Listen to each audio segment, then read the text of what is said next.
மக்கள் ஜாதி மதங்களுக்கு அப்பாற்பட்டு வாக்களிப்பார்கள் என்பது தமிழ்நாடு சட்டப்பேரவை தேர்தல் மூலம் நிரூபணமாகியுள்ளது. சாதி என்ற காரணிகளை பெருமளவில் புறக்கணித்து ஒரு அரசாங்கம் அமைக்கப்பட்டுள்ளது. மக்களின் மனநிலை மாறும்போதுதான் அரசு உண்மையான மாற்றத்தை கொண்டு வர முடியும் என்பதை நினைவில் கொள்ள வேண்டும். இந்த அரசு மக்களின் மனதிலிருந்து சாதியை ஒழிப்பதற்கான பொறுப்பையும் முன்முயற்சியும் எடுக்க வேண்டும். கௌரவ கொலை என்பது சாதிய பாகுபாட்டின் உச்சக்கட்ட சாதி வெறியின் வெளிப்பாடாகும். சாதி வெறி இந்த தேசத்திற்கு ஒரு சாபக்கேடு என்று உச்சநீதிமன்றம் குறிப்பிட்டுள்ளது.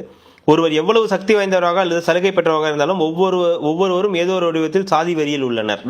வழக்குகள் தகுதியின் அடிப்படையில் தீர்க்கப்பட்டாலும் எங்கள் உத்தரவுகளுக்கும் சாதியின் அடிப்படையில் உள்நோக்கங்கள் கற்பிக்கப்படுகின்றன அப்படின்ற அந்த முக்கியமான விஷயத்த உயர்நீதிமன்றம் சொல்லியிருக்கு. கடைசியா என்ன சொல்லியிருக்காங்கன்னா,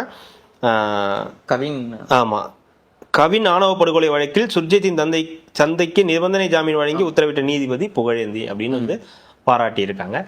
எப்படி ஒரு அரச உயர்நீதிமன்றமோ உச்ச நீதிமன்றமோ இல்ல திட்டும் போதும் இந்த நீங்க தப்பு பண்ணியிருக்கீங்க அப்படின்னு சொல்லும் போது நம்ம சொல்றோமோ, ஒரு அரசை பாராட்டும் போதும் சொல்ல வேண்டியது நம்மளுடைய கடமை. அந்த வகையில இந்த அரசுக்கு ஒரு 30 நாளுக்குள்ளாரியே இப்படி ஒரு பாராட்டு, அதுவும் அவங்களுடைய வெற்றியை குறிக்கும் விதமா அந்த மக்களுடைய மனநிலை இதுதான், சாதி பதம்லாம் இங்க ஒரு விஷயம் கிடையாது, அதுக்கு நம்பி மட்டுமே மக்கள் ஓட்டு போடல, நல்ல மாற்றத்திற்காக மக்கள் ஓட்டு போடுவாங்க, அதை இந்த அரசு முன்னெடுத்திருக்கு, அதுக்கு நடத்தி காட்டியிருக்காங்க மக்கள் அப்படின்னு சொல்லி மக்களுக்கும் சேர்த்து இந்த பாராட்டை உயர்நீதிமன்றம் கொடுத்திருக்குன்றது உண்மையான விஷயம்.